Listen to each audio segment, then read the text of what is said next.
وقت میں کوئی بیان وغیرہ کے لیے حاضر ہوا بھی نہیں ہوں۔ دو باتیں میرے ذہن میں ہیں کہ آج کل ہر جگہ جاتے جاتے اس نتیجے پر پہنچا ہوں میں کہ ہم لوگ اپنے ہی لوگ ہیں، تو اس سے کھل کر کہنا چاہتا ہوں کہ چاہے آپ برا مانیے، میں معافی مانگ لوں گا کہ اب ہم بیانوں میں زیادہ چلے گئے، جلسوں میں زیادہ مشغول ہو گئے، اور امت کو اس وقت میدانی کاموں کی ضرورت ہے۔ اور ہمارے اکابر نے جتنی تحریک چلائی، مدرسوں کی تحریک، امت کو دین سے جوڑنے کی تحریک ہے، حضرت نانوتوی سے اللہ نے وہ کام لیا اور پوری دنیا میں اس کا جال عملی طور پر پھیلا۔ لاکھوں مدرسے اس وقت پوری دنیا میں ہیں، بر اعظم ایشیا میں صرف نہیں، عرب و عجم میں، افریقہ میں، لندن میں، امریکہ میں، وہ سب ہمارے اکابر کا فیض ہے، اور وہ ایک تحریک کی شکل میں۔ کل ہی میں علیمیہ کا ملفوظ پڑھ رہا تھا، میرے واٹس ایپ میں کسی نے بھیجا، نیپال سے ایک عالم مولانا نے،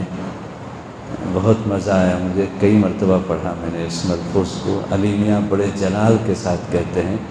کہ میرے اور آپ کے اکابر پر یہ الزام ہوگا کہ دارالعلوم دیوبند کو اگر کوئی کہے کہ وہ صرف پڑھنے پڑھانے کے لیے قائم کیا گیا تھا، اور شیخ الہند کا ملفوظ نقل کر رہے ہیں کہ شیخ الہند کے سامنے اگر کوئی دارالعلوم کو مدرسہ کہتا تو حضرت کو جلال آ جاتا، اور حضرت فرماتے تھے کہ بھائی میرے استاد حضرت حجت الاسلام نے دارالعلوم کو مدرسے کے نام پر قائم نہیں کیا تھا، یہ ایک تحریک ہے، ایک مشن ہے کہ 100% دین سے امت کس طرح جڑ جائے، اور یہ مدارس دین کی حفاظت کے قلعے ہیں، یہاں 100% دین کی حفاظت ہوتی ہے، لفظاً بھی، معناً بھی، عملاً بھی، قولاً بھی، ہر اعتبار سے۔ پھر آگے چل کر حضرت حکیم الامت نے دعوت و تبلیغ کی اس تحریک سے پہلے جو مروجہ تبلیغی جماعت کی تحریک ہے، مولانا الیاس صاحب نے جو شروع فرمایا، اس سے 10 سال پہلے تھانہ بون میں حکیم الامت نے مجلس دعوت الحق کی بنیاد ڈالی، اس سے 10 سال پہلے، جبکہ یہ تبلیغی جماعت کا تصور بھی نہیں تھا۔ اور اس تحریک سے خاص طور پر عملی طور پر کام کرنے والے جو خدام ہیں، دعوت الداعی ایک کتاب ہے جس میں دعوت الحق کے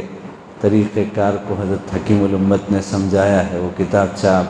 ہردوئی سے، تھانہ بون سے لے کر پڑھیں گے تو آپ کو اندازہ ہوگا کہ اس میں گشت میں بھی شرط لگائی مشروط طور پر حضرت تھانوی نے کہ گشت بھی علماء ہی کریں گے، دعوت الحق کے گشت میں عوام نہیں جاتے۔ ہمارے پاس بھی ہے پرنامٹ میں ماشاءاللہ، ہمارے حضرت مولانا فضل الرحمن صاحب کی خدمت میں گستاخی کی معافی کے ساتھ میں دیکھا نہیں تھا، تو وہاں بھی علماء ہی گشت میں جاتے ہیں، اور تبلیغی جماعت میں علماء گشت پہ چلے جائیں، شاید سال میں 1-2 مرتبہ کوئی سال لگایا ہوا عالم چلا جائے تو چلا جائے، وہ بھی گشت میں تو نہیں جاتا، حیات الصحابہ تو پڑھتا ہے، اور مرکز میں بیان تو اس کی باری آتی ہے، لیکن گشت میں تو مولوی تبلیغی جماعت میں بھی نہیں جاتے۔ لیکن دعوت الحق میں یہ شرط ہے کہ علماء ہی گشت کریں گے، گھر گھر کے پاس جائیں گے، ایک سنت اور اس کا فائدہ بتائیں گے، ایک گناہ اور اس کا نقصان بتائیں گے، اور مسجد میں آنے کی دعوت دے کر آ جائیں گے۔ تو دعوت الحق کی یہ تحریک بھی حکیم الامت رحمۃ اللہ علیہ نے اجتناب عن المعاصی اور نہی عن المنکر اور احیاء السنن، یہ 3 بنیاد پر اس کی بنیاد ڈالی، اور اس کو علماء سے جوڑا، اور عملی تحریک شروع کری۔ وہ کوئی کاغذی یا زبانی تقریر، جلسہ جلوس کا نام نہیں، بلکہ دعوت الحق کا جو نظام ہے، ہمارے حضرت والا حضرت حکیم صاحب دامت برکاتہ نے مجھ کو بھی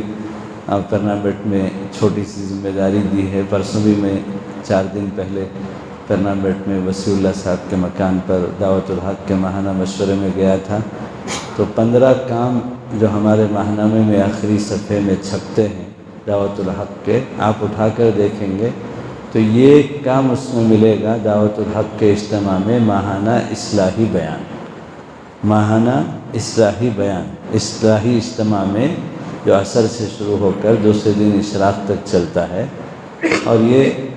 آپ اس کو بار بار ذہن میں رکھیے کہ اس دعوت و تبلیغ سے 10-15 سال پہلے حکیم الامت نے تھانہ بام میں شروع کر دیا تھا۔ اس کے بعد 10-15 سال کے بعد مولانا الیاس صاحب نے دعوت و تبلیغ کی محنت کی شروعات کری، اور دونوں کا طریقہ کار تقریباً ملتا ہے، اور وہ علماء سے زیادہ تعلق رکھتا ہے اور یہ عوام سے زیادہ تعلق رکھتا ہے اس کام کا۔ تو حضرت تھانوی علیہ رحمہ کا منشا بھی اچھی طرح واضح طور پر معلوم ہوتا ہے دعوت الحق کا، کہ حضرت عملی میدانی کام چاہتے تھے، ایک ایک فرد کے پاس جائیں اور ان کو سنت اس کا فائدہ سمجھائیں اور ان کو اتباع سنت والی زندگی کی طرف لائیں، اور ایک ایک گناہ کے لیے امت کو بچانے کی فکر کریں، اور امر بالمعروف کے لیے جس طرح دعوت و تبلیغ کی اجتماعی تحریک ہے اس طرح نہی عن المنکر کے لیے اجتماعی تحریک ہو۔ یہ حضرت علیہ رحمہ نے اس وقت شروع کیا۔ یہ دوسری تحریک تھی دارالعلوم دیوبند کے بعد۔ پھر تیسری تحریک ہمارے اکابرین میں سے حضرت مولانا الیاس صاحب نے، آقا صلی اللہ علیہ وسلم نے ان کو بھیجا باضابطہ، اور آئے اور اکابرین کے سامنے پیش ہوئے، اور بزرگوں کی دعاؤں سے مشورے سے اصول اور ضابطے اور طریقہ کار مرتب کر کے بنگلے والی مسجد سے اس کام کو شروع کیا، اور میوات کو میدان عمل بنایا۔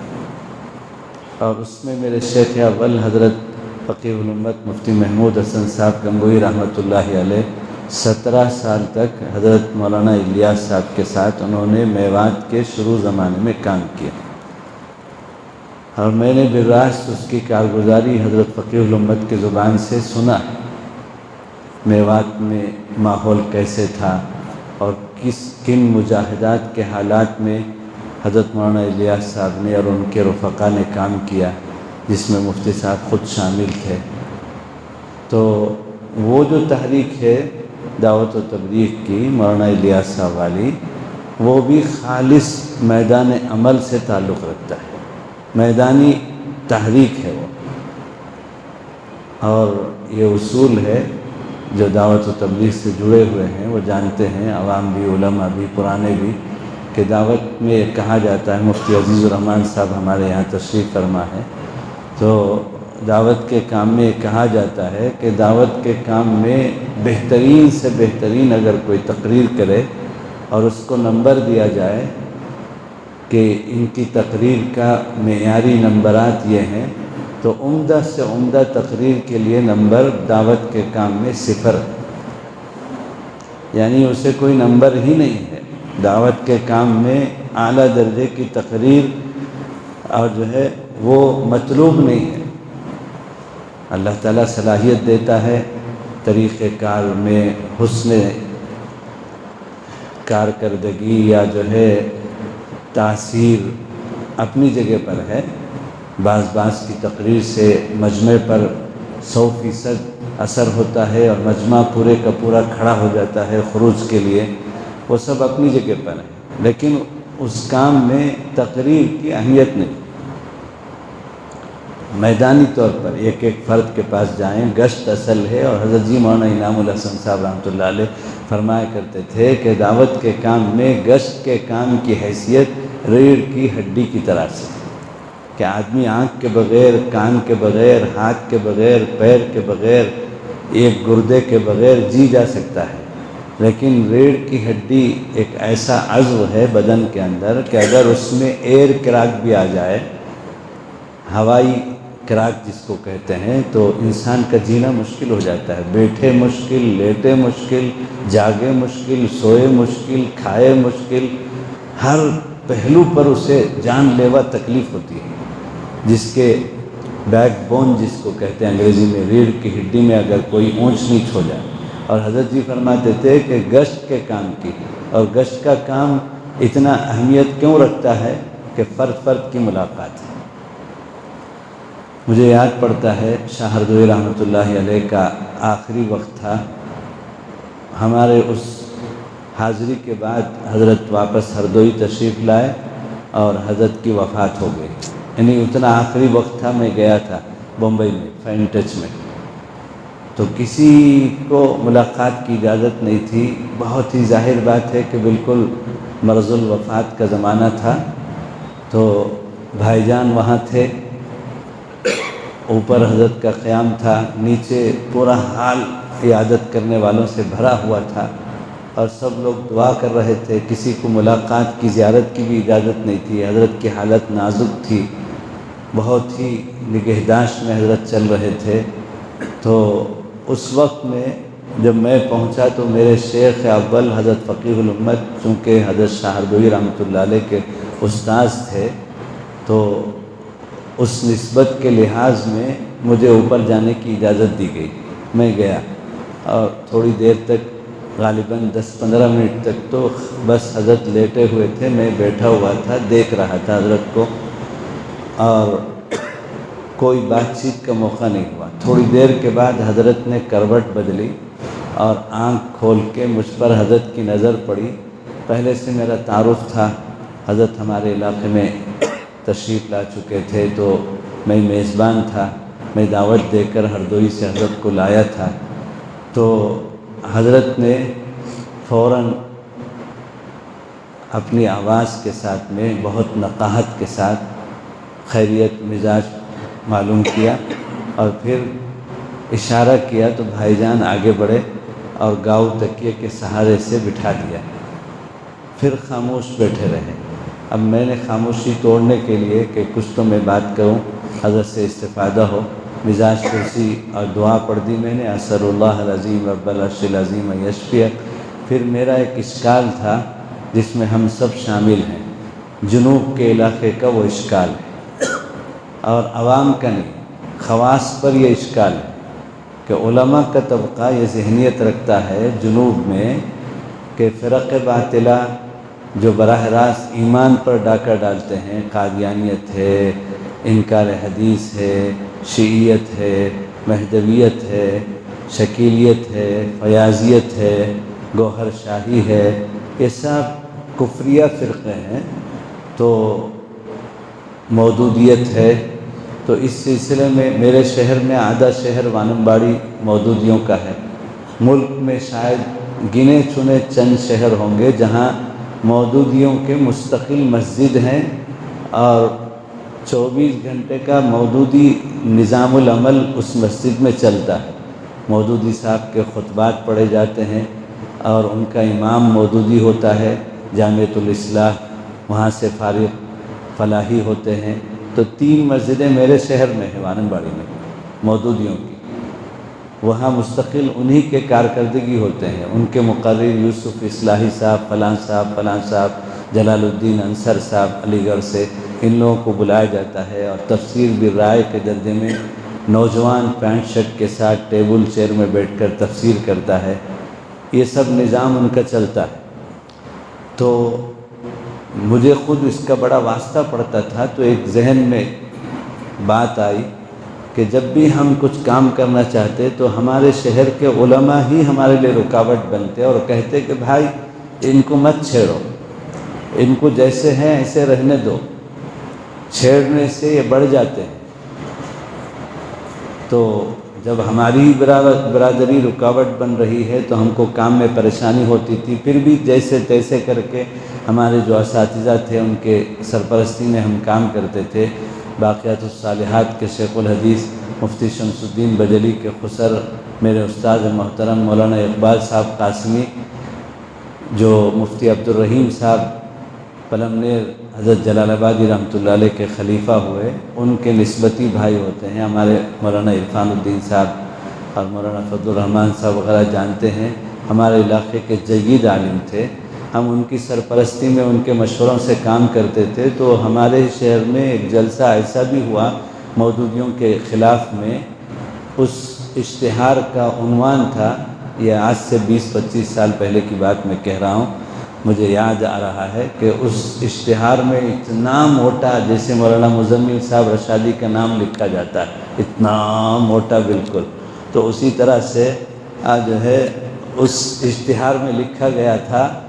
کہ علماء اس جماعت سے برگشتہ کیوں؟ اتنا برننگ عنوان تھا یہ، آگ بھرا کہ پورے شہر میں ہلچل بچ گئی کہ علماء اس جماعت سے، اس اشتہار کا عنوان یہی تھا، سوالیہ نشان اور اتنا بڑا موٹا لکھ کر، علماء اس جماعت سے برگشتہ کیوں؟ ایک سوال تھا، اور پروگرام شروع ہو کر ختم ہونے تک ایسا ایمرجنسی ماحول تھا شہر میں کہ کب کیا ہو جائے گا، کب کیا ہو جائے گا۔ اور مولانا سراج الساجدین صاحب، مولانا اسماعیل صاحب کٹکی کے جو داماد تھے کٹک سے، وہ مدعو تھے اس جلسے میں، اور وہ مودودیت پر اچھی مہارت رکھتے تھے، رد مودودیت پر۔ ہم لوگوں نے ان کو بلایا تھا، تو میرا کہنا یہ تھا کہ میں نے حضرت کو اس وقت یہ اہم، ہمارے علماء پر جو ہمارا اشکال ہے، ہماری برادری پر، حضرت کے سامنے حضرت کی خدمت میں پیش کیا کہ حضرت ہمارے علاقے میں عوام نہیں، علماء کہتے ہیں کہ فرق باطلہ جو ایمان پر براہ راست ڈاکہ ڈالتے ہیں،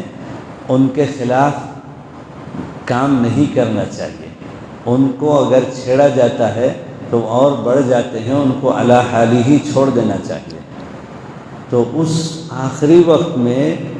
اتنی اہم بات شاہ ہردوئی رحمۃ اللہ علیہ دنیا سے تشریف لے جاتے جاتے بتا کر چلے گئے، اور ایک گھمبیر اشکال جو تھا اس کا جواب دے کر چلے گئے، مسئلہ حل کر کے چلے گئے، میرے اور آپ کی رہنمائی کر کے چلے گئے۔ میں نے مولانا عبدالقوی صاحب سے اشرف العلوم میں ایک مرتبہ اس مجلس کا مذاکرہ کیا، تو مولانا نے فرمایا کہ بڑی اہم بات ہے اور یہ کہیں تحریر میں محفوظ نہیں ہے، آپ اسی وقت لکھ دیجئے، اور میں اسے کسی کتاب میں جو ہمارے ہاں شائع ہوتی رہتی ہے محفوظ کر دوں گا، تاکہ یہ ہمیشہ کے لیے محفوظ ہو جائے۔ بہت الہامی بات ہے۔ پھر میں نے لکھ دیا تھا، اور حضرت محی السنہ اور نہی عن المنکرات ایک کتاب ہے، نہی عن المنکر، حضرت مولانا عبدالقوی صاحب کی، حضرت شاہ ہردوئی علیہ الرحمہ کے وفات کے بعد انہوں نے لکھا، تو اس میں شاید آخری صفحے میں وہ ملفوظ موجود ہے۔ مولانا نے مجھے اطلاع دی تھی کہ میں نے اس کتاب میں اس کو محفوظ کر دیا ہے۔ وہ اشکال یہ تھا، دوبارہ میں دہرا رہا ہوں، کہ فرق باطلہ کو نہیں چھیڑنا چاہیے، ان کو علی حالی ہی چھوڑ دینا چاہیے، ان کی طرف توجہ کرنے سے ان کی اہمیت بڑھ جاتی ہے، اور زیادہ وہ بڑھتے ہیں، اس لیے ان کو چھوڑ دینے میں ہی عافیت ہے، یہ ہمارے علاقے کے علماء کہتے ہیں۔ اور ہم کام کرنے والے خدام کے لیے اپنی ہی برادری کی طرف سے یہ بات رکاوٹ بن جاتی ہے، اور عوام اس کو ہاتھوں ہاتھ لے لیتے ہیں، بات تو صحیح ہے، علماء یہ جو کہہ رہے ہیں وہ صحیح ہے۔ تو حضرت رحمۃ اللہ علیہ نے فرمایا، میرا لفظ چونکہ یہ تھا کہ علماء بفرق باطلہ کو علی حالی ہی چھوڑ دیں، اور چھیڑنے سے بڑھتے ہیں، تو اس میں ڑا کا لفظ بار بار تکرار سے استعمال ہو رہا ہے، چھیڑ، چھوڑ، بڑھ، تو ڑا استعمال ہو رہا ہے۔ تو حضرت نے میرے الفاظ کو لے کر فرمایا کہ مفتی صاحب، میرا ایک سوال ہے کہ فرق باطلہ کو چھوڑ دینے سے بڑھتے ہیں یا وہی رہتے ہیں؟ چھوڑ دینے سے بڑھتے ہیں یا وہی رہتے ہیں؟ اور چھیڑنے سے چھڑتے تو ہیں، بڑھتے نہیں ہیں۔ کتنی اہم بات بتائی حضرت نے، اللہ اکبر کبیر۔ چھوڑ دینے سے بڑھتے ہیں، اور چھیڑنے سے چھڑتے تو ہیں، بڑھتے نہیں ہیں۔ چھیڑنے سے یہ 10 نہیں ہوتے، 10 100 نہیں ہوتے، البتہ چھوڑنے سے 10 100 ہو جاتے ہیں، اور 100 1000 ہو جاتے ہیں۔ یہ حضرت نے جواب دیا، اور میرا سارا اشکال حل ہو گیا کہ حضرت کا کہنا یہ تھا کہ ان کو چھوڑنا نہیں چاہیے، کام کرتے رہنا چاہیے۔ یہ اور بات ہے کہ ادعو الی سبیل ربک بالحکمہ، اللہ ہی تعالیٰ کا حکم ہے ہمارے لیے، حکمت کا طریقہ کار اختیار کریں، حسن تدبیر اختیار کریں۔ تو بہرحال میرا یہ کہنا تھا، مدارس کی تحریک، دعوت الحق کی تحریک، دعوت و تبلیغ کی تحریک، پھر آگے چل کر حضرت شیخ الاسلام مدنی علیہ الرحمہ ایک مرتبہ دورے میں تھے، تو امت کی جو ذبح حالی یعنی ارتداد کے درجے میں، ہندوانہ رسم و رواج کے درجے میں دیکھا، تو حضرت واپس دفتر میں آئے دلی میں، اور خواص کو بلایا جمعیت علماء کے اور دیگر مدارس کے، اور بڑی ہی فکر کے ساتھ فرمایا کہ بھائی میرا اس وقت یہ مشورہ نہیں، فیصلہ ہے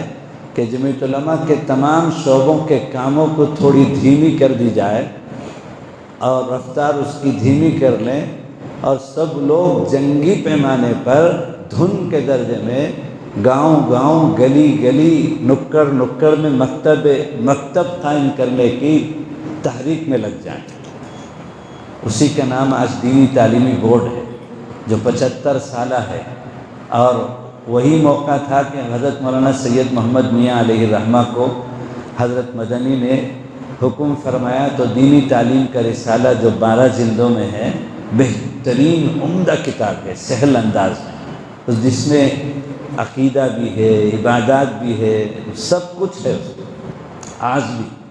اور وہی موقع تھا حضرت مفتی اعظم مفتی کفایت اللہ صاحب علیہ الرحمہ سے حضرت شیخ الاسلام نے درخواست کری، تو تعلیم الاسلام حضرت شیخ الاسلام نے مرتب کیا 4 حصوں میں، جس کا بدل آج تک نہیں ہے، کہ اس زمانے میں الہامی کتاب تھی کہ آج فیشن ہے سوال و جواب کا، غیر مقلدین کے بیانات کے اشتہار میں نیچے ایک پٹی میں نوٹ لکھا رہتا ہے 15 minutes for question and answer after بیان، 15 minutes for question and answer after بیان۔ نوجوان کو اب بیان نہیں چاہیے، آپ بھی اچھی طرح سمجھ لیجئے، آپ زوردار، میں بیان ہی کے بارے میں ساری تمہید باندھ رہا ہوں کہ ہم لوگ اب بیانوں میں چلے گئے، اور اصل میدانی کام ہمارا چٹائی کے نیچے چلا گیا۔ ہم میدانی کاموں کی بجائے، کل مفتی سید ذیشان جنہوں نے ختم نبوت کا اتنا بڑا جلسہ کیا مانوی میں، اور محترم صاحب تشریف لائے تھے، اور اس کے پیچھے جو ہے ایک لمبی داستان ہے کہ 7 مرتبہ میں اس علاقے میں گیا ہوں، رائے چور کے علاقے میں، رائے چور گیا، دیودرگ گیا، اور سندھنور گیا، مانوی گیا، کئی وہاں کے اضلاع میں تعلقوں میں گیا۔ اس کے بعد یہ جلسہ وجود میں آیا محترم صاحب والا کہ 176 گاؤں میں سے 144 گاؤں میں قادیانی پہنچ چکے۔ رائے چور ضلع میں، ہمارے صوبے کرناٹک میں رائے چور ایک ضلع ہے، اس ضلع کے 176 قریوں میں سے 144 قریوں میں قادیانی پہنچ چکے ہیں، اور باضابطہ اہل سنت والجماعت کے افراد کو قادیانی بنا رہے ہیں۔ دیودرگ ان کا اڈا ہے، وہاں ان کی مندر ہے، اور پھر وہاں ان کا پنڈت ہے مستقل، وہاں ان کے سالانہ اجتماع کی تیاری چل رہی ہے۔ تو ان حالات پر محترم صاحب تشریف لائے، اور ایک تحریک کی شکل میں، تو یہ بھی ایک تحریک ہے ختم نبوت کی، مکاتب بھی ایک تحریک ہے۔ تو ان سب کاموں کا رخ جو ہے وہ تحریک کی شکل پر ہے، اور فرد سے وہ کام جڑتا ہے۔ ہمارے بزرگوں نے صرف بیانوں پر اکتفا نہیں کیا، معاف کیجیے گا،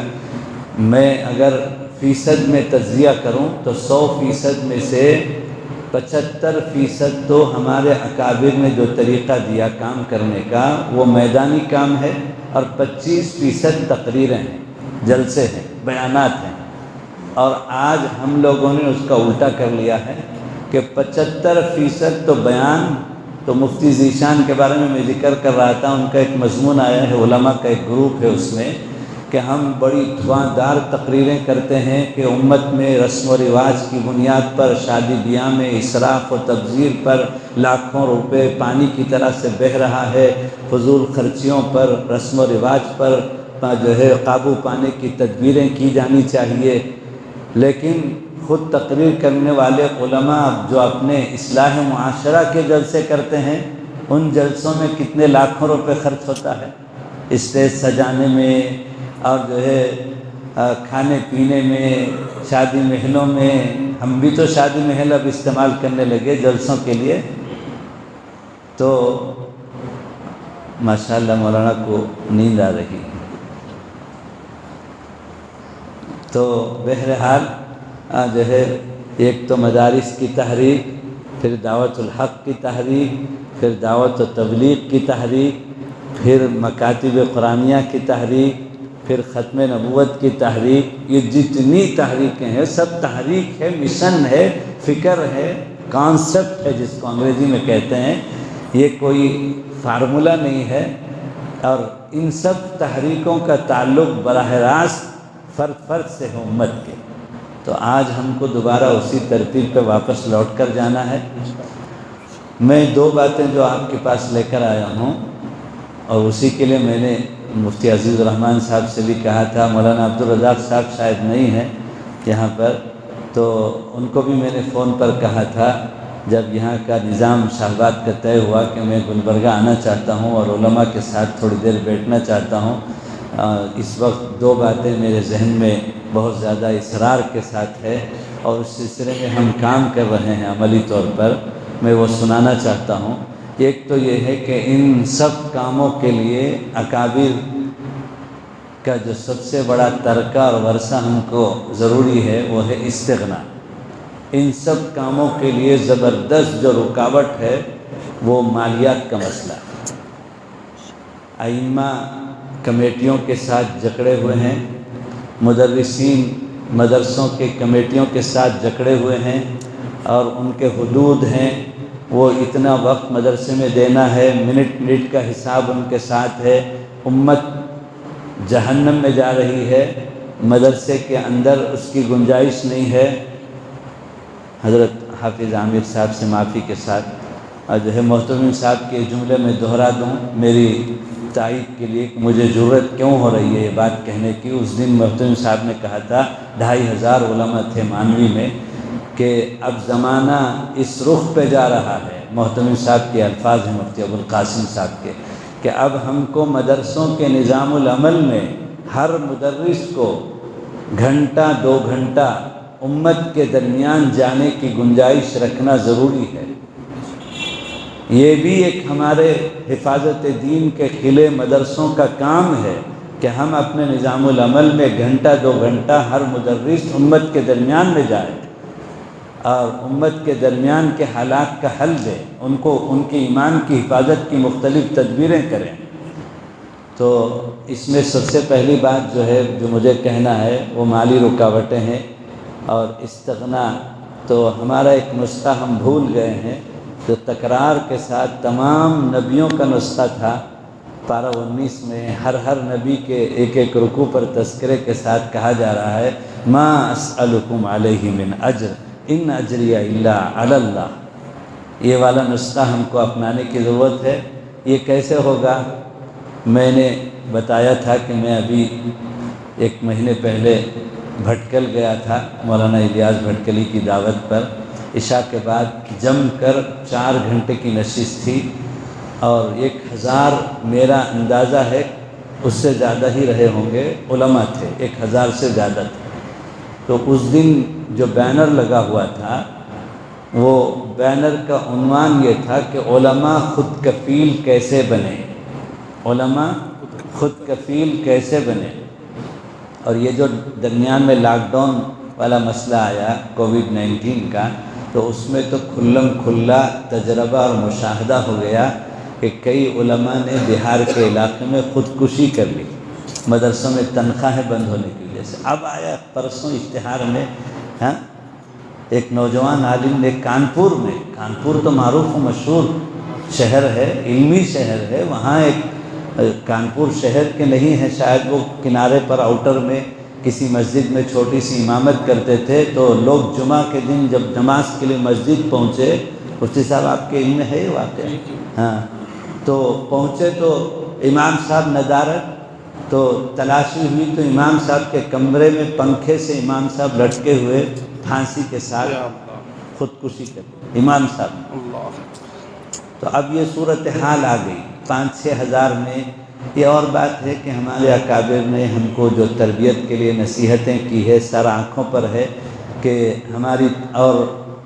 200% واللہ العظیم قسم کھا کر کہوں تو میں حانث نہیں ہو سکتا. ہمارے بزرگوں نے جو بات بتائی بالکل صحیح بات ہے کہ مدارس کی تنخواہ میں وہ برکتیں ہیں 6,000 روپے میں، 8,000 روپے میں، امامت میں مدرسے میں، جو سرکاری 80,000 میں وہ برکت نہیں.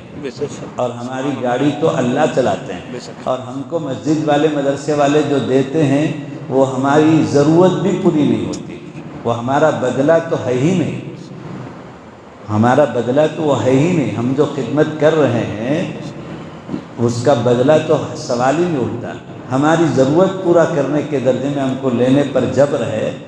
اور وہ ہماری ضرورت بھی پوری نہیں ہوتی. 6,000 8,000 میں آج کے زمانے میں کیا ضرورت پوری ہوگی؟ لیکن اللہ برکت دے رہے ہیں، چل رہا ہے، اسی میں دوا دارو، اسی میں بچوں کی تعلیم، اور اسی میں جو ہے کھانا پینا سب چل رہا ہے. پیٹرول کا خرچ پورا، مدرسے والے الگ سے پیٹرول کے تو دیتے نہیں. تو بہرحال یہ سارا مسئلہ. تو اب ایک نیا موضوع ہمارے سامنے آیا ہے کہ ہم کو اپنے بارے میں، خود کے بارے میں خود کفیل بننے کی فکر کرنے کی ضرورت ہے، اور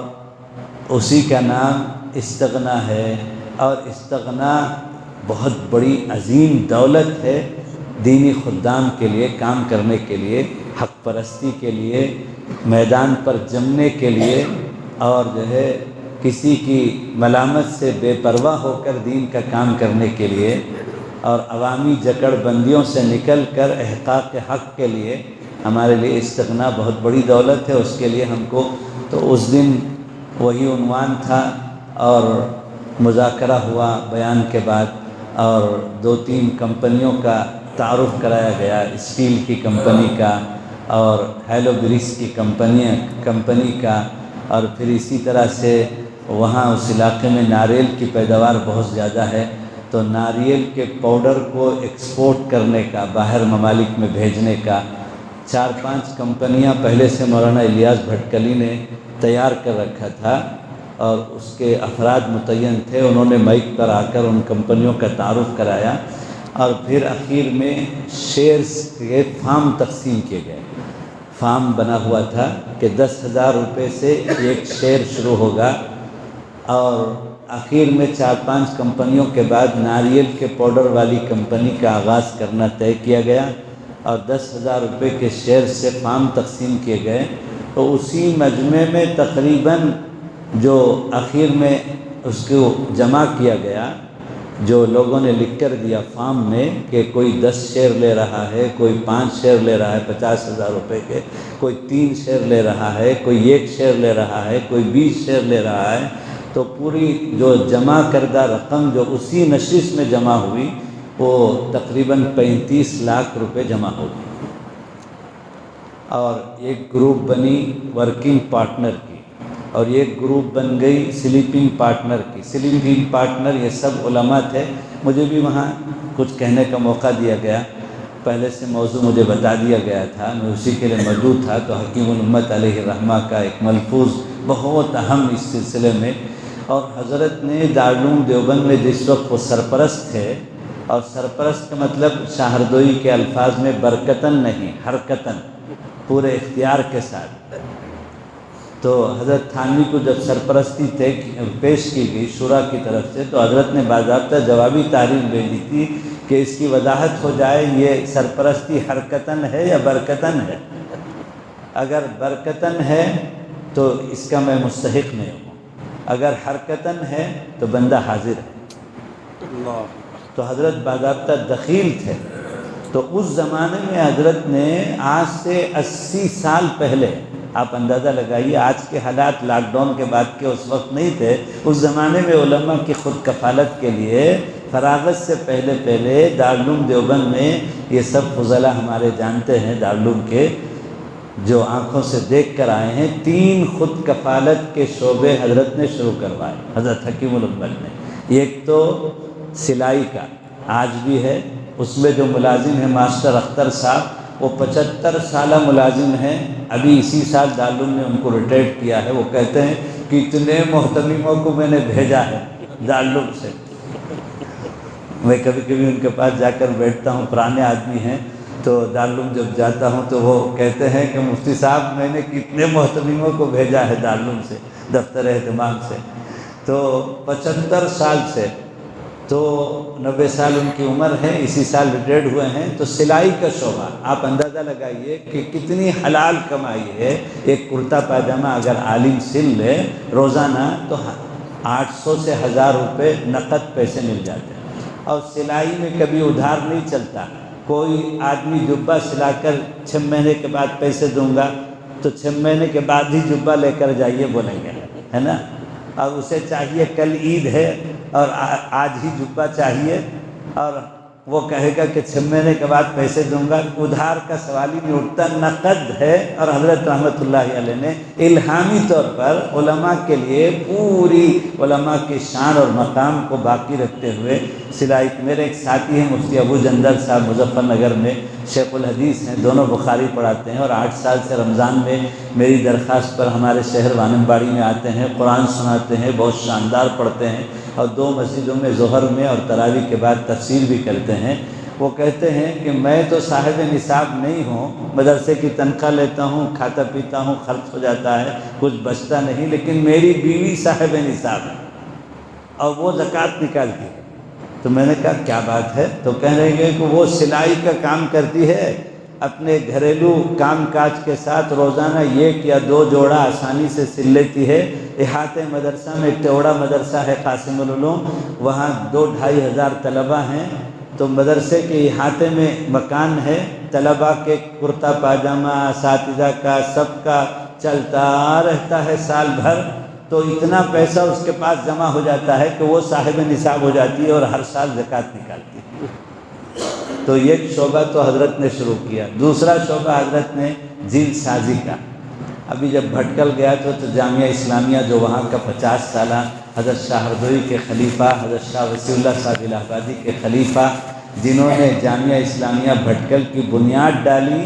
اور 50 سالہ اجلاس میں صدارت کر کے اگلے سال دنیا سے چلے گئے، ڈاکٹر علی ملپا۔ میں اس جلسے میں شریک تھا، 8 دن 50 سالہ اجلاس منایا، پورا ندوہ مکمل وہاں آیا ہوا تھا، اور وہاں کے شعبہ حفظ کا پورا نظام شاہ ہردوئی رحمۃ اللہ علیہ کی سرپرستی میں حضرت نے دعوت الحق سے، مولانا کو معلوم ہے پرانے ابھی بھی زندہ ہیں، وہ کیا نام ہے، نبی حسن صاحب کچھ، ہاں نہیں وہ جو وہاں سے بھیجا تھا ہردوئی سے، ابھی بھی ہیں وہ، یہ سب جتنے ہیں وہ ان کے شاگرد ہیں، اعزازی طور پر رہتے ہیں، اختیار ہے جانے آنے کا، وہ بلگرام کے رہنے والے ہیں۔ حضرت شاہ ہردوئی نے دعوت الحق سے ان کو اس زمانے میں بھیجا تھا۔ اب 30 درسگاہیں ہیں، 30 درسگاہ کے 30 اساتذہ، وہ جو دعوت الحق سے حضرت نے بلگرام کے استاذ بھیجا تھا ان کے شاگرد ہیں، اور بہترین عمدہ قرآن پڑھتے ہیں، کیونکہ شاہ ہردوئی کا نظام ہے۔ تو وہاں لائبریری میں گیا تھا میں، تو امریکن ایپ کے ساتھ میں اعلیٰ درجے کی ٹیکنالوجی کے ساتھ وہاں کی لائبریری مرتب ہے، بار کوڈ کے ساتھ میں، لیکن وہاں بھی کونے میں دیکھا میں کہ ایک جلد ساز بیٹھا ہوا پورا اپنے ہتھوڑی سے جو ہے کتابوں کی جلد سازی کر رہا ہے۔ تو اتنے اعلیٰ درجے کے ٹیکنالوجی کے کتب خانے کے لیے بھی ایک جلد ساز آج کے زمانے میں بھی چاہیے جو اپنے ہاتھ سے برابر کتابوں کی جلد سازی کر رہا ہے۔ یہ دوسرا شعبہ دارالعلوم دیوبند میں ابھی بھی موجود ہے۔ ایک کتاب کی جلد سازی پر آسانی سے 150، 200، 250 روپے مل جاتے ہیں۔ اور تیسرا شعبہ حضرت حکیم الامت نے شروع کروایا، جو اپنے فن میں بادشاہ ہے، جو اپنے فن میں بادشاہ فن ہے۔ آج بھی کمپیوٹر کے اتنے ترقیاتی دور کے باوجود بھی وہ فن زندہ ہے اور اس فن کی مانگ ہے، اور بازار میں وہ فن آج بھی بادشاہ ہے، اس کی بادشاہی میں کوئی کمی نہیں آئی۔ وہ ہے فن خطابت، کتاب۔ پوری دنیا میں ایران اس میں بادشاہ ہے کتابت میں۔ غلاف کعبہ میں جو لکھا جاتا ہے وہ کمپیوٹر سے نہیں لکھا جاتا، وہ تو ہاتھ سے سونے کی تاروں سے کاتب لوگ بنتے ہیں۔ تو کتابت کا فن، ایک صفحہ آج بھی لکھ دے بہترین کتابت سے تو 300، 400، 500 روپے آرام سے مل جاتے ہیں، بہت عمدہ خوبصورت۔ مولانا فضل الرحمان صاحب تو ہمارے محسن ہے، اس طرح کی اہم چیزیں پڑوس ملک سے جو ہے کتابت کروا کر گھنٹوں میں دے دیتے ہیں، بہت شاندار عمدہ اعلیٰ درجے کی حضرت کی نصیحتیں وغیرہ، اشعار وغیرہ۔ تو یہ 3 کام حلال روزی علماء کو خود کفیل بنانے کی کس نے؟ حکیم الامت نے 80 سال پہلے دارالعلوم میں شروع کروایا۔ یہ ہمارے اکابر کی دور اندیشی ہے، فراست ہے، تدبر ہے، اور ان کا الہام ہے، ان کا کشف ہے۔ وہ دل کی آنکھوں سے دیکھتے تھے مستقبل کو۔ تو اس وقت تو اس لیے ہم کو بھی، میں یہ آپ کو ایک موضوع دے کر جا رہا ہوں کہ اس سلسلے میں آپ لوگ دوبارہ بیٹھیں۔ اور میں نے اس دن مذاقاً کہا وہاں بھٹکل میں کہ شاید ہی اتنی مکمل حاضری کے ساتھ مجمع اس سے پہلے کبھی نہیں جڑا۔ یہ موضوع ایسا موضوع ہے سب کی ضرورت کا کہ کوئی غیر حاضر نہیں تھے، سب کے سب حاضر تھے۔ جتنے بلائے گئے تھے اس سے بھی زیادہ آ گئے تھے۔ سب کی ضرورت ہے کہ ہمارے لیے آمدنی کا کوئی حلال ذریعہ ہونا چاہیے جس سے ہم یہ کمیٹیوں کے چنگل سے نکلیں۔ مفتی عزیز الرحمان صاحب تو بہت مزے لے کر سن رہے ہیں، اس لیے کہ وہ تو تاجر ہے ماشاء اللہ۔ تو مزہ آتا ہے کام کرنے میں ماشاء اللہ۔ ہمارے جو ہے وہ علماء جو اس سے جڑے ہوئے ہیں، لیکن حکیم الامت کا ملفوظ یاد رکھیے۔ میں اصل وہی سنانا چاہتا تھا جو بھٹکل میں سنا کے آیا ہوں۔ حضرت فرماتے ہیں یہ بھی خالص الہامی ملفوظ ہے، اللہ حضرت کے درجات کو بلند فرمائے۔ کوئی موقع حضرت نے نہیں چھوڑا جہاں رہبری نہ کی ہو۔ حضرت فرماتے ہیں کہ دنیا دار آدمی اگر دین کی طرف آتا ہے، یہ حضرت کے الفاظ ہیں، دنیا دار آدمی اگر دین کی طرف آتا ہے تو یہ خوشی کی بات ہے، مسرت کی بات ہے، اور اگر دیندار آدمی دنیا کی طرف جاتا ہے تو یہ انتہائی غم کی بات ہے۔ لہذا کسی کسب اور معاش سے جڑ کر کے ہم اپنا مقام کھو دیتے ہیں اور اپنی لائن بدل لیتے ہیں، اپنی شناخت اور وضاقتہ بدل لیتے ہیں، تو اس سے بڑی تکلیف دہ بات اور کوئی نہیں ہو سکتی۔ اسی لیے یہ ترتیب ضروری ہے کہ اصحاب خیر کی ایک جماعت ہو جو ورکنگ پارٹنر کے درجے میں کام کرے، اور ہم لوگ اس میں اپنا شیئرز لگائیں۔ میں نے یہاں تک اس دن کہا کہ اگر کوئی عالم انتہائی تنگ دست ہے گھریلو حالات کی وجہ سے، اس کے پاس ایک شیئر لینے کے لیے بھی 10,000 روپے بھی نہیں ہے، تو ہم کو اس کی بھی گنجائش رکھنی چاہیے کہ اسے بھی محروم نہ کریں۔ ہم کسی صاحب خیر کو ترغیب دے کر وہ ان کی طرف سے اسپانسر کرے اور اس کو بھی اس تجارت میں شریک بنائیں، اور وہ 10,000 ایک وقت آئے گا انشاءاللہ 1 لاکھ اور جو ہے 5 لاکھ ہو جائے گا۔ اور اس میں ایپ بنایا گیا کہ حج کا کھاتا، بچی اور بچوں کی شادی کا کھاتا، علاج معالجے کا کھاتا، 100% منافع میں سے ماہانہ اخراجات کا کھاتا، وہ کھاتے میں خود بخود گراف کے درجے میں فیصدی طور پر پہنچ جائے گا اور جمع ہوتا رہے گا، اور پھر ضرورت پر وہ کھاتے کو آپ اس کھاتے کے مد میں استعمال کر سکتے ہیں۔ تو آپ کا حج بھی ہو جائے گا، آپ کے اولاد کی شادیوں میں آپ کو کسی مالدار کے پاس جا کر بھیک مانگنے کی ضرورت نہیں پڑے گی۔ بہت برا حال ہے مارکیٹ میں علماء کا، بہت برا حال ہے۔ تو یہ ایک موضوع مجھے آپ کو دینا تھا۔ دوسرا جو پریکٹیکلی طور پر عملی میدانی کام ہے وہ یہ ہے کہ ہم کو دور نبوت کی طرف لوٹتے ہوئے حضرت تھانوی، حضرت مولانا الیاس صاحب، حضرت مدنی کے طرز پر مسجد کو مرکز بنا کر دعوت کا کام مسجد سے جڑا ہوا ہے، دعوت الحق کا کام مسجد سے جڑا ہوا ہے، سارے اکابر مکاتب کا کام مسجد سے جڑا ہوا ہے۔ تو اسی طریقہ کار کی طرف لوٹتے ہوئے مسجد کی مرکزیت کو دوبارہ زندہ کرنے کی ضرورت ہے، اور خدمت خلق کی مختلف شکلوں کو مسجد کے ذریعے سے آپ اٹھائیے۔ الحمدللہ میرے علاقے میں آمبور میں، وانمباڑی میں، پرنامبٹ میں، وشارم میں، ویلور میں، ترپاتور میں ہو رہا ہے، اور ایک ایک کام ہم طے کرتے ہیں۔ پہلے مسجدوں کا پلیٹ فارم ہم نے بنایا 3 مسجدوں سے، جو اب ہمارے شہر میں 75 مسجدوں کا پلیٹ فارم بن گیا۔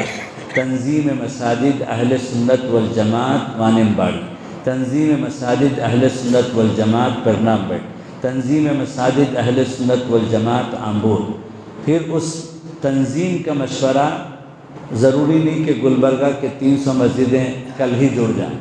3 مسجدوں سے، یہ ایک مسجد سے ہم شروع کریں گے اس کام کو، انشاءاللہ یہ 10 100 ہو جائیں۔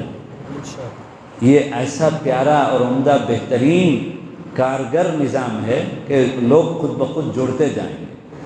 اس کا طریقہ کار، سب سے پہلا اس کا کام یہ ہے کہ مسجد کے حدود طے کریں، شمال، جنوب، مشرق، مغرب، کہ ایک مسجد کو لے کر اتنے مکانات اور اتنی گلیوں کا ہمارا دائرہ ہے۔ پھر دوسرا کام، ہم نے ایپ بنایا ہے سروے کا، جس میں ہمارے جتنے خدمت خلق کے کام ہیں، جس کو ہم نے جمعیت سے، دعوت الحق سے، سب جگہ سے لیا ہے، 40 کاموں کی فہرست ہے، اس کا پورا ڈاٹا کلیکٹ کرنے کا ایک ایپ ہے، فارم ہے، اس کو گھر گھر جا کر اطمینان کے ساتھ کتنا بھی وقت لگ جائے اس میں سے پورا ڈاٹا کلیکشن کر لیا جائے، پھر اس کے بعد کاموں کا آغاز کیا جائے۔ اور حضرت محی السنہ علیہ رحمہ کا ملفوظ میں بار بار سناتا رہتا ہوں ہمارے کام کرنے والوں کے درمیان میں، حضرت فرماتے ہیں دینی خدام کے لیے جب تک کسی کام کرنے والوں کو چاہیے کہ کام کا دائرہ کار پھیلانے سے زیادہ کام کو مستحکم کرنے کی فکر کریں۔ تو یہ کام جب تک مضبوطی سے قابو میں نہیں آتا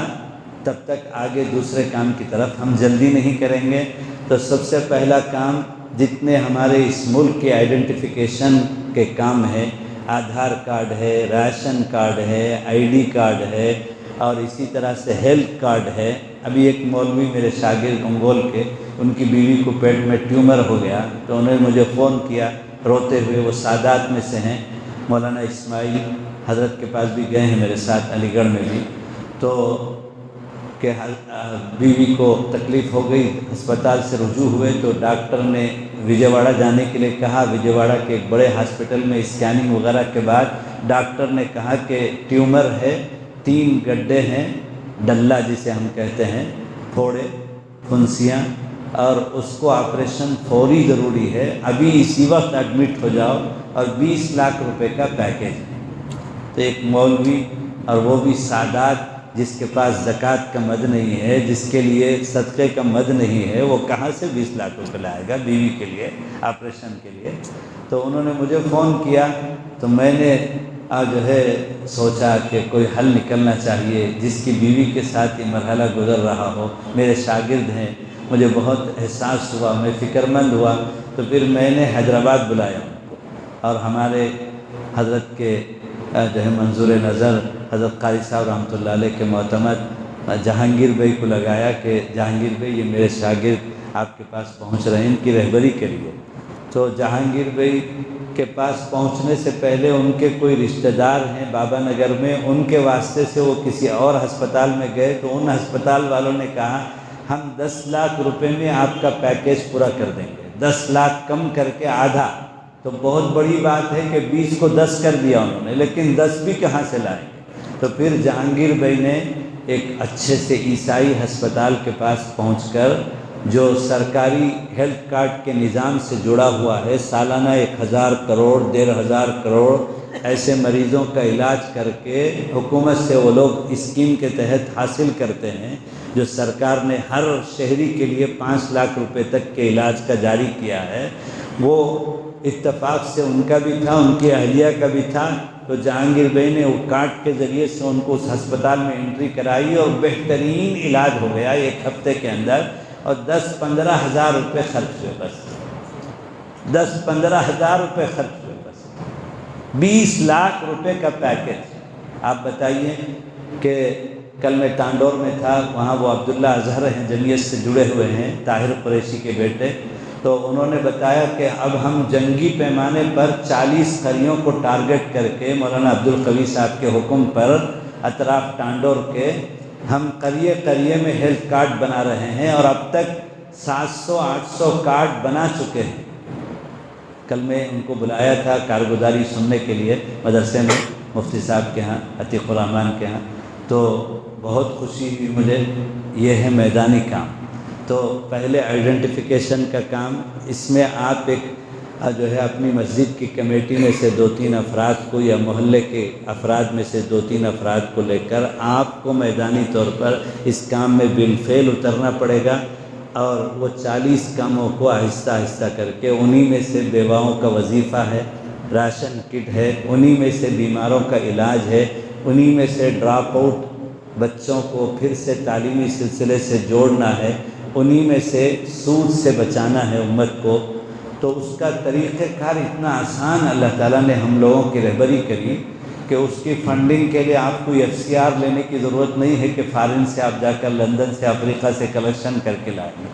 بلکہ الحمدللہ یہ تدبیر پر ہمیں کامیابی ہے کہ محلے کے اندر ہی محلے کی تمام ضروریات کی کفالت، غریبوں کے تقاضے محلے کے مالداروں سے پورے ہو جاتے ہیں۔ جو ڈاٹا کلیکٹ ہم نے کیا تو اس میں 60 اور 40 اور 30 اور 70 کے درجے میں مالداری اور غربت کا ڈاٹا بھی ہمارے سامنے آ گیا کہ محلے میں اتنے لوگ مالدار ہیں، اتنے لوگ غریب ہیں۔ تو اب غریبوں کے تقاضے ہمارے سامنے آ گئے اور مالداروں کی فہرست ہمارے سامنے آ گئی، تو 2 طرح سے مالی فراہمی کا طریقہ کار ہم لوگوں نے اختیار کیا۔ ایک تو مالداروں کے پاس انفرادی 3 یا 2-3 افراد کی کمیٹی پہنچ کر وقت لے کر کے ان کے سامنے محلے کے غریبوں کے تقاضے رکھ کر ان کو متوجہ کرنے پر بڑی آسانی سے وہ لوگ معاون بن جاتے ہیں۔ اور دوسرا طریقہ،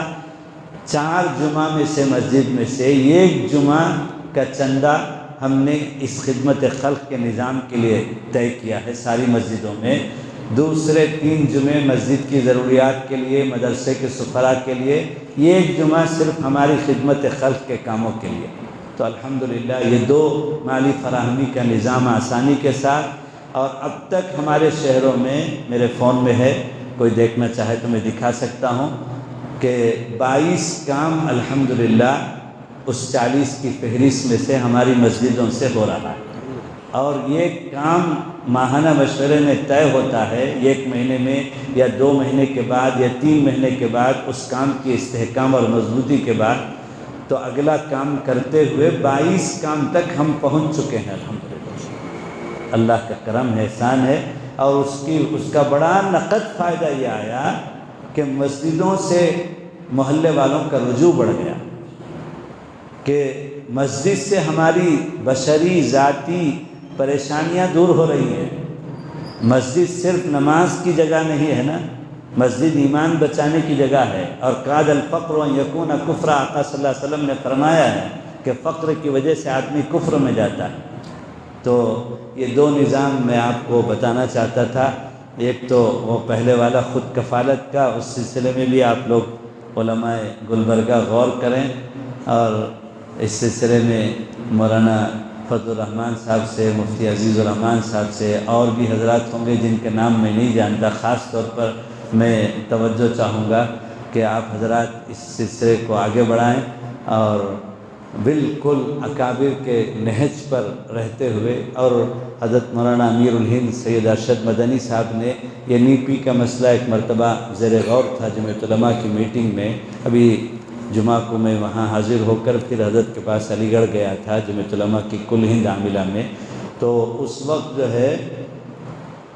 حضرت نے یہ جملہ فرمایا کہ آج نہیں، آج سے بھی زیادہ سنگین ترین حالات اگر امت میں آ جائیں تو ہم کو پیچھے اپنے اکابر کی طرف لوٹنا پڑے گا، اور ہمارے اکابر نے آج کے سنگین حالات کا حل اس وقت دے دیا، اس وقت دے دیا۔ ابھی میں نے حضرت حکیم الامت کی کتنی ساری باتیں آپ کو سنائی ہے نا، تو اس لیے یہ 2 باتیں آپ اس کو بہت سیریس درجے میں، سرسری نہیں، آپ کے لیے بہت ہی مفید اور نافع ہے، آپ اس کو لے کر چلیں انشاءاللہ۔ اب عوام کے اندر ایک طرح کی بیزارگی اور نفرت پیدا ہو گئی ہے کہ یہ مولویوں کا نام ہی بس خالی بیان کرنے کا اور لفاظی کے مشین کا نام ہے، ان لوگوں کو بیان کے علاوہ کچھ نہیں۔ اگر آپ عیسائی مشنری کے خلاف کھڑے ہو کر تقریر کریں گے کسی جمعہ میں یا اصلاح معاشرہ میں، جمعیت کے جلسے میں، بیان میں، پبلک میں ایک آدمی کھڑے ہو کر کہے کہ حضرت میرا بچہ ڈان باسکو میں پڑھتا ہے، سینٹ جانس میں پڑھتا ہے، سینٹ جوسف میں پڑھتا ہے، اور سالانہ LKG میں UKG میں 1 لاکھ روپے میں اپنے بچے کے لیے خرچ کر رہا ہوں، لیکن آپ نے جو نقصانات بتائے ارتداد کے عیسائی مشنری اسکول میں پڑھانے سے مجھے ہرگز منظور نہیں ہے کہ میرے بچے کا ایمان چلا جائے، اس لیے میں آج ہی نکالنے کے لیے تیار ہوں سینٹ جوسف سے، اور مجھے وہ میرا جمع کیا ہوا سالانہ فیس ایک مشت وہ 1 لاکھ روپے واپس نہیں ملے گا، لیکن میں تیار ہوں۔ لیکن مجھے بتائیے کہ کون سی اسکول ہے جو اس معیار کے درجے میں متبادل ہو جہاں میں اپنے بچے کو لے جا کر داخل کروں؟ تو ہمارے پاس جواب نہیں۔ تو بہت سارے کام ماشاءاللہ میسور میں 10 دن تک بیٹھا جا کر، اور میسور کے علماء کو مفتی تاج الدین صاحب اور بہت سارے وہاں کے علماء اور عوام کو، تاجروں کو، تقریباً 1000 تاجروں کی 2 نشستیں ہوئی اور باضابطہ اس کا جلسہ ہوا الحمدللہ، اور 7 ضلع میں اس وقت کام ہو رہا ہے، چکمگلور میں، ہاسن میں، منڈیا میں، کرگ میں، اور جو ہے کیا کہتے ہیں میسور شہر میں، گرگیشوری میں، ویراج پیٹ میں، سب جگہ پر الحمدللہ دورے ہو رہے ہیں۔ کل چکمگلور میں جوڑ ہے عمائدین اور علماء کا، اس سلسلے میں کام کو اٹھایا جا رہا ہے، اور میسور والوں نے طے کیا ہے کہ ہم ماڈل بنیں گے یہ 7 اضلاع کے لیے، کہ 25 مسجدوں کے لیے ایک ہاسپٹل، 25 مسجدوں کے لیے ایک مائکرو فائنانس غیر سودی قرضے کا نظام، اور 25 مسجدوں کے لیے ایک معیاری اسکول۔ یہ 3 چیزوں کو الحمدللہ ابھی مجھے جانا ہے اگلے جمعے کو انشاءاللہ، تو مغرب میں ڈائلسس سینٹر کا 100 بیڈ کے ہاسپٹل کا جو ہے افتتاح ہونے جا رہا ہے۔ تو ہمت کرنے پر اللہ کی مددیں آتی ہیں، اور اصحاب خیر آج بھی موجود ہیں، اپنی جو ہے کیا کہتے ہیں مالوں کا صحیح رخ دینے کا جذبہ رکھتے ہیں۔ یہ ایک صاحب نے جو ہے پیشکش کر دی میسور میں کہ 100 ڈائلسس مشینوں کا خرچ میری طرف سے، تو ایسے 20 افراد آپ کو گلبرگہ میں ملیں گے انشاءاللہ۔ تو کام کرنے کی ضرورت ہے، اللہ توفیق عطا فرمائے۔ یا رب صلی وسلم دائما ابدا علی حبیبک خیر الخلق کلہم یا ارحم الراحمین یا ارحم الراحمین یا ارحم الراحمین یا ذا الجلال والاکرام یا ذا الجلال والاکرام یا ذا الجلال والاکرام۔ اے اللہ تو رحمان ہے، رحیم ہے، بڑے بڑے پاپیوں کو معاف کرتا ہے، بار بار معاف کرنے والا ہے۔ اللہ ہم کو اور پوری امت مسلمہ کو معاف فرما دے۔ اے اللہ تو کریموں کا کریم ہے، اب تک کرم کرتے چلا رہا ہے، مزید کرم فرما دے۔ اے اللہ ہماری اور پوری امت مسلمہ کی مغفرت فرما دے۔ اے اللہ اب تک کی جو زندگی چلی گئی، اے اللہ ہم سچی پکی توبہ کرتے ہیں، اللہ ہماری توبہ کو قبول فرما۔ اے اللہ توبے کے بعد پاکیزہ زندگی پر چلنا آسان فرما۔ اے اللہ توبے کے بعد اے اللہ گناہوں سے بچنے میں ہماری مدد فرما۔ اے اللہ ہم سب کو اتباع سنت والی زندگی نصیب فرما۔ اے اللہ انسانوں کی خدمت کے لیے اے اللہ ہماری بہترین تربیت فرما اور رہبری فرما، اور ہم کو قبول فرما لے۔ اے اللہ تو ہم سے تیرے دین کی اشاعت اور حفاظت کی مقبول شکلوں سے ہمیں جوڑ دے۔ اے اللہ امت کو دعوت سے، تعلیم سے، اے اللہ تزکیہ سے، اے اللہ تیرے مقبول بندوں سے جوڑ دے۔ اے اللہ اپنے اپنے وقت پر اکمل ایمان پر حسن خاتمہ کی دولت نصیب فرما۔ وصلی اللہ تعالی علی خیر خلقہ سیدنا مولانا محمد وآلہ وصحبہ اجمعین برحمتک یا ارحم الراحمین یا مجیب یا مجیب یا مجیب۔